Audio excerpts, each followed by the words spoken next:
Hello everybody. In this short video I hope to introduce to you the basics of playing Chinese chess. In Mandarin it's also known as xiangqi, and easiest way is probably begin by describing the pieces to you and how they can move. So this piece, these are pawns or soldiers. They're the same as these pieces. This is pronounced zu. This is pronounced bing. But for the purposes of the game, they're the same. They move forwards one step at a time. This is known as the river.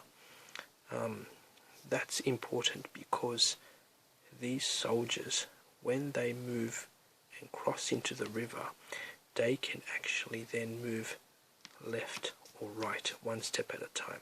Now soldiers can never move backwards, so once they take a step, they either keep going forwards, or if they've crossed the river they can go left or right, and they take other pieces in the way that they move. So they can take the other soldier by moving forwards like this. Next we have this piece, also known as pao, roughly translates to cannon, and these pieces move as many spaces as it wishes, either vertically or horizontally, and it can move backwards as well, as long as there are no other pieces blocking its path.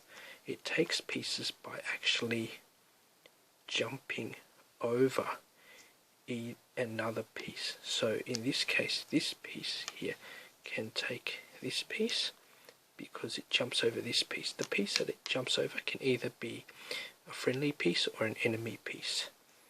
You tend to find that these pieces at the beginning of the game, when there are more pieces, they sort of tend to have more value. Towards the end of the game, when there's less pieces, they can't do as much because there are no pieces, not many pieces for them to jump over and capture other enemy pieces.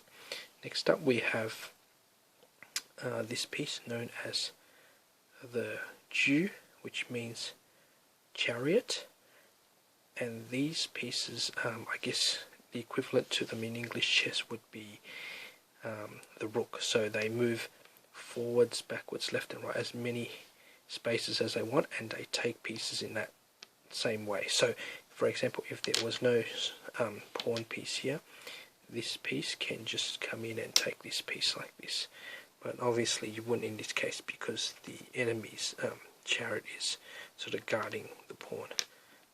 These are usually very powerful pieces. Next up we have this piece called ma, which means horse, and they move by either going up two spaces and then left or right, either here or here, or they either go up one space and then move left or right two pieces. In this case though, if there's another piece on this side, it's actually blocking its path from going this way, so it can only move either in this direction or it can move here. Now if this piece somehow was to be here, that means the horse can actually move, it's free to move here, but it can't move this way or this way, because any piece that's directly sort of in front of it blocks its pathway. Next up we have this piece called xiang, which is like it kind of roughly translates to elephant, and the ancient piece actually shows a picture of the elephant, but it's more you can understand it more. It's sort of like a type of guard or a minister as well in the palace. So it moves by going up two and then across two, either like this or like this. the limitation of this piece is that it cannot cross the river. All the other pieces that we've described before up till now can cross the river. This piece can only stay within the bounds of its side of the board. So it can come over here as well as here. Now if there was a piece, say here, it's actually blocking its path. It can't go across this way. It can only jump across this way. Similarly, if this piece was here, it can only go this way, and it can't go that way. Next up, we have this piece called shi, which is sort of like an official or a guard of some sort, and it can only move diagonal along these diagonal lines, one space at a time, and it can only move in this inner square. The purpose of these sort of guards is to protect the general, which we come to next.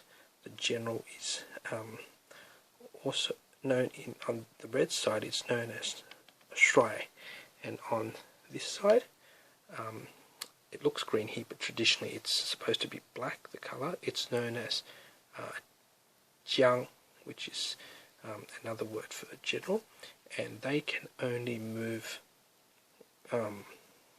within the confines of this inner square. They can't move diagonal, they can only move up or back down or left or right, and typically their movements are very limited because that's the piece that you're trying to protect, and that's the piece that you as a player will need to try and capture on the other side. So for example, if your cannon piece was here, it would actually be checking the enemy's general because it takes a piece by jumping over another piece. So if it was this player's turn, they could either take one of these pieces and block it this way, or they could take one of these pieces and block it. Now usually because these come in pairs, that means they are sort of protecting each other from the cannon. So the generals are quite limited in the way that they move.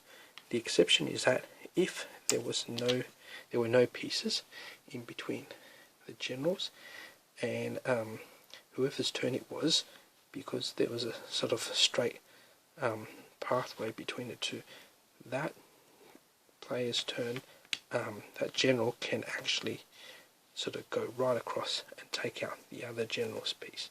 That's the only sort of move that's allowed in this sort of situation, but it's quite rare and it usually doesn't happen. So that's kind of the basics. Don't have a lot of time for strategies, but generally your chariots or your Ju and your horses, your Ma, they're quite useful, but don't overlook the value of the pawns, especially towards the end of the game when there are not many pieces left. Usually they really come into their own because they pose a big threat to any piece once they cross the river, since their value is so low compared to other pieces.